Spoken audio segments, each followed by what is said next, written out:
오늘 우리가 살펴본 본문은 우리가 잘 알고 있는 그 포도원 품꾼에 관한 비유입니다. 포도원에 이제 주인이 있었습니다. 소유한 주인이 있는데 이른 아침에 일꾼을 구하러 나갑니다. 이른 아침은 해가 뜨는 시간인데 우리로 말하자면 오전 6시입니다. 이제 그 오전 6시경에 나가서 품꾼들을 구하고 계약을 맺습니다. 하루에 한 데나리온을 줄 테니까 일을 하라. 계약이 체결이 됩니다. 팔레스타인 지방에는 9월이 되면 이제 포도 수확을 시작하는데 그때가 되면 많은 품꾼들이 필요합니다.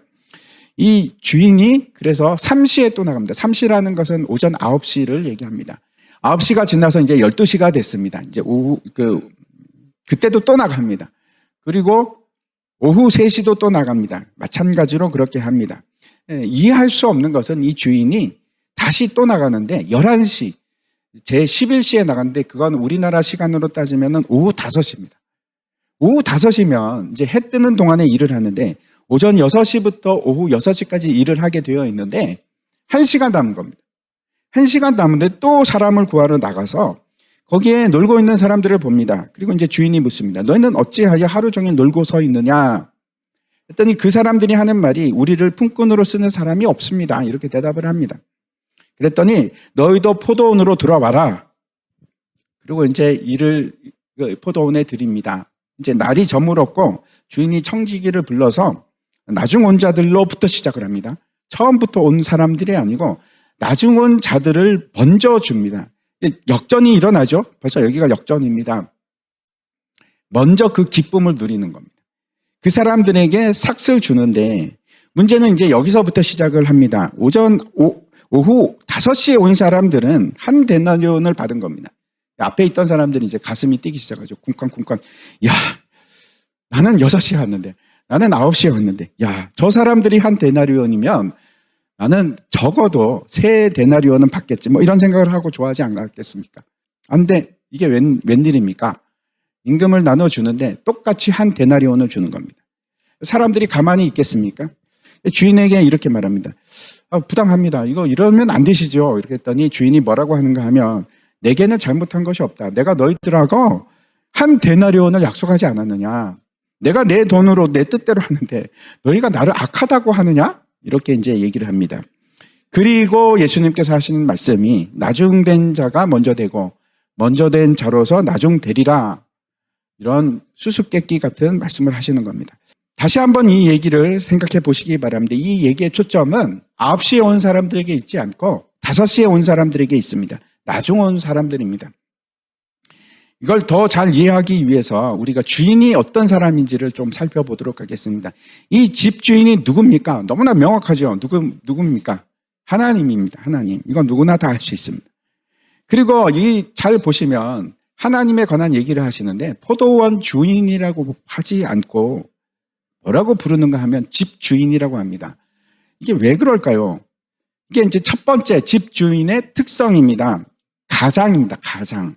그 말은 책임을 지고 돌보는 사람, 아버지라고 합니다. 여러분, 아버지하고 주인하고는 전혀 다른 뜻이 아닙니까? 주인은 소유하고 지배하는 자이지만 아버지는 돌보는 자입니다. 두 번째, 이 주인이 하는 행동을 보시기 바랍니다. 뭔가 이상합니다. 직접 나갑니다. 그것도 새벽 일찍. 청지기가 있으면 당연히 청지기를 보내서 사람을 뽑아오게끔 하면 되는 것인데 본인이 직접 나갑니다. 왜 스스로 직접 나갔을까요? 여러분, 이 세상에서 가장 불의했던, 말도 안 되게 억울했던 사건이 어떤 것이라고 여러분 기억나는 것이 있습니까? 하나님께서 적극적으로 이 불공평한 세상에 개입을 하신 사건입니다. 30대 초반의 젊은 청년이 말도 안 되는 일로 고발을 당했습니다. 두 가지 제목입니다. 하나는 하나님을 신성모독했다 하는 것이고 또 하나는 반란을 꾀했다. 국가 반란죄로 고발이 됩니다. 물론 다 무죄였습니다. 그 청년을 군인들이 폭행을 합니다. 그리고 침을 뱉습니다. 군인이 침을 뱉습니다. 그 얼굴에. 너무나 억울하죠. 그 당시 이제 6월절 전에 누군가 한 명을 풀어주는 그런 관습이 있었는데 누구를 죽일 건가? 군중은 살인자를 택한 것이 아니고 무죄한 예수를 죽이기로 택합니다. 말할 수 없는 불합리하고 불의한 일이 일어났습니다. 정의가 아닙니다. 정의가 될 수가 없죠. 너무나 불의하고 불공평한 일이 일어났는데, 하지만 너무 놀랍게도 그 일이 우리를 위한 의가 됩니다. 정의가 됩니다. 불공평을 당한 일이 우리에게 공평이 되는 겁니다. 이해하시기 바랍니다. 우리는 어떤 사람인가 하면 하나님의 목적도 이해하지 못하고 우리 욕심도 제대로 보질 못합니다. 우리 욕심이 불공평을 낳고 있다는 거 알고 계십니까? 우리는 우리 자신에게 심각한 문제가 있다는 걸 모릅니다. 괜찮다고 여깁니다. 왜 하나님께서 굴욕과 불공평과 불의를 당해야만 하는지, 왜 그걸 겪으셔야 하는지 잘 모릅니다. 예수님께서는 우리가 겪고 있는 이 고통과 괴로움과 불공평을 겪으시고 우리를 아십니다. 우리가 어떤 상태에 있는지 아십니다. 세 번째, 이 집 주인의 행동을 한번 생각해 보시기 바랍니다. 이 집주인이 원하는 게 도대체 뭘까요? 포도 수확이었습니까? 아니요. 그런 것 같지 않습니다. 사람입니다. 그가 찾아 나섰던 것도 사람이고, 마치 어떻게 하면 이 사람들을 포도원에 집어넣을까?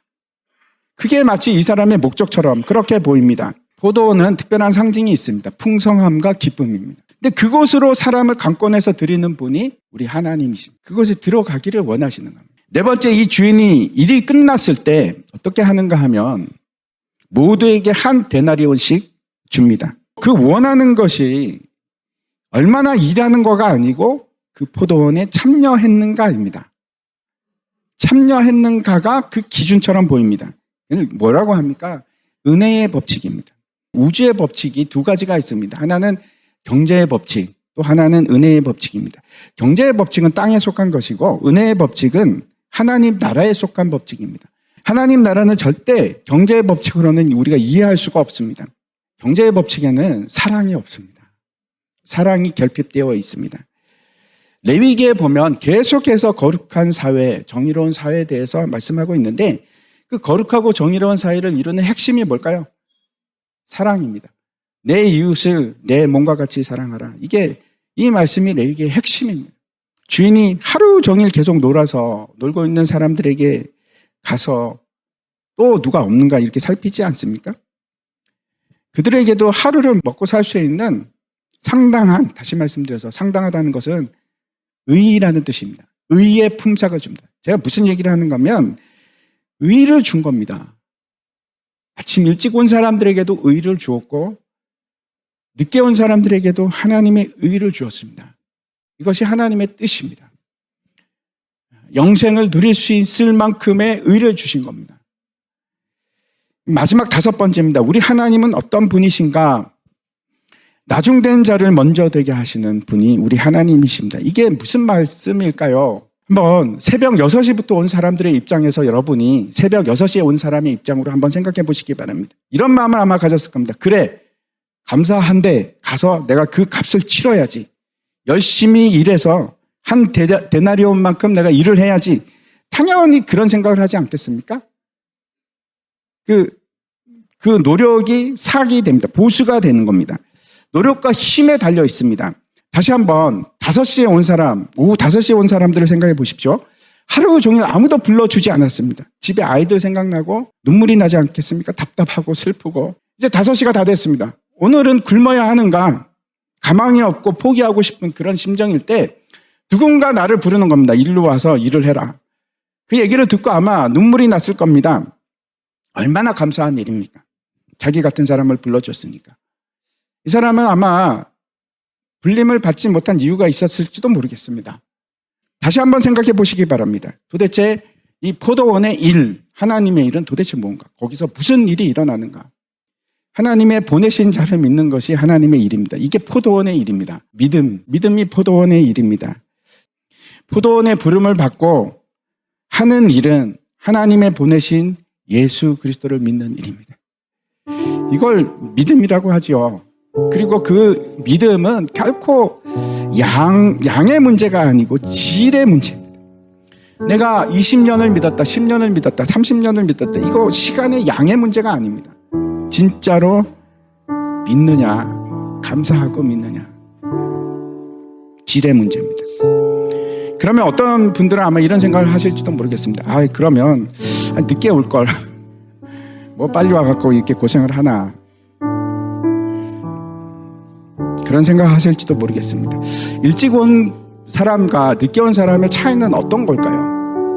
한번 생각해 보시기 바랍니다. 일찍 온 사람들은 포도원에서 하루 종일 평안한 마음으로 기쁨을 누리면서 일했습니다.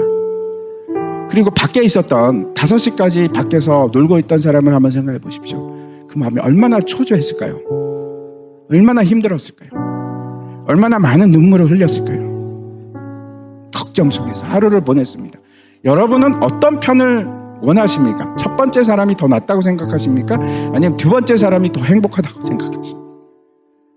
저는 첫 번째 사람이 훨씬 더 행복하다고 생각합니다. 우리가 받는 것은 의의 삭심을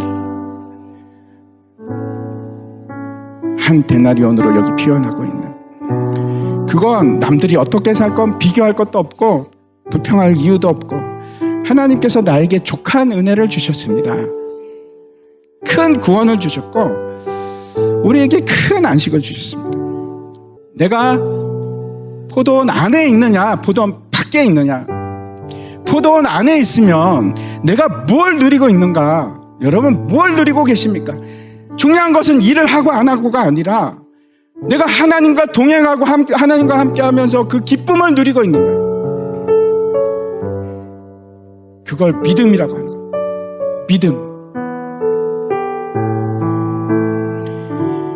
은혜의 법칙은 여러분 비교가 아닙니다. 다른 사람하고 비교하지 마십시오. 그러면 또 슬퍼질 겁니다. 전혀 상관이 없습니다. 하나님과 나와의 관계입니다. 이 나중과 먼저는 시간 개념이 아니라 일하는 자와 은혜를 누리는 자. 나중된 자는 일하는 자고 은혜를 누리는 자는 먼저 된 자가 되는 자입니다. 저는 여러분이 다 먼저 된 자가 됐으면 좋겠습니다. 생각을 바꾸십시오. 내가 포도원에 들어왔다면 이제는 누가 책임지십니까? 하나님이 책임지십니다. 수고하고 걱정하고 염려하면서 살아가는 것은 포도원 밖에 있을 때입니다. 포도원 밖에. 여러분 일이 걱정되십니까? 그거는 지금 뭔가 잘못 알고 계시는 겁니다. 나는 이미 데나리온 약속을 받은 사람입니다. 걱정하지 마십시오. 기쁨을 누릴 자격을 받은 사람입니다. 누리고 살아가는 겁니다. 포도원의 삶을 살아가는 겁니다. 세상의 삶이 아니에요. 여전히 하나님 나라에 살면서 세상의 삶을 살기를 원하십니까? 그렇지 않죠. 우리가 원하는 것은, 우리가 구해야 할 것은 은혜. 늘 항상 하나님의 은혜면 족합니다. 포도원에서 기쁨을 누리며 살아가는 여러분 되시기를